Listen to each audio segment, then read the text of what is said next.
कल्याण तालुक्यातील म्हसकळ गावात कानिफनाथ समाधी छबिना सोहळा उत्साहात संपन्न। ठाणे जिल्ह्यात अनेक देवांच्या जत्रा सालाबादप्रमाणे मोठ्या उत्साहात, भक्तिभावाने व आनंदाने संपन्न होत असतात। यंदाही तितक्याच उत्साहात या जत्रा सुरू झाल्या। जिल्ह्यात गावागावात जत्रेचा उत्साह पाहायला मिळाला।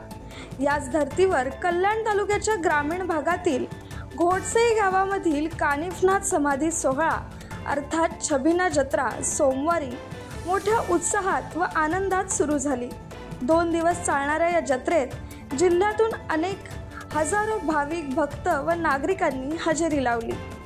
कल्याण तालुक्यातील म्हसकळ गावातही कानिफनाथ समाधी छबिना सोहळा गावाच्या जत्रेचे आयोजन करण्यात आले होते।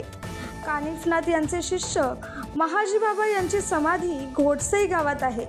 त्यांच्या समाधी सोहळ्याच्या निमित्ताने अनेक गावात दशमीला जत्रा आणि एकादशीला कुस्तीचे जंगी सामने भरवले जातात। संपूर्ण महाराष्ट्रातून कुस्तीगीर येथे येतात, आपली हजेरी लावतात। यावेळी मोठमोठ्या बक्षिसांची खैरात या कुस्ती सामन्यात केली जाते। होळी पौर्णिमेला देवाच्या काठीचे कानिफनाथ मंदिरात पूजन केले जाते। पंचमीला ही काठी घेऊन शेकडो भाविक भक्त व पंचक्रोशीतील ग्रामस्थ भिवंडी तालुक्यातील सागाव येथे कानिफनाथ यांच्या शिष्यांची समाधी आहे तेथे जातात। त्यानंतर ती काठी पुन्हा गावात आणतात। दशमीला गावागावात मोठ्या उत्साहात जत्रेचे आयोजन केले जाते। गेली अनेक वर्षांपासून ही परंपरा चालत आली आहे। छबिना निमित्त मंदिरासमोर हरिपाठ व भजन अशा विविध धार्मिक कार्यक्रमांचे आयोजनही करण्यात आले होते। यावेळी गावात मोठ्या प्रमाणावर गर्दी दिसून आली। विविध खेळ, आकाश पाळणे असे अनेक खेळ व वस्तूंची दुकाने लागली होती।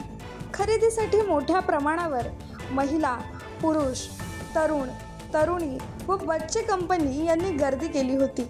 विविध क्षेत्रातील मान्यवरांनीही या निमित्ताने गावात भेट देत कान्होबा कानिफनाथ मंदिराचे दर्शन घेतले।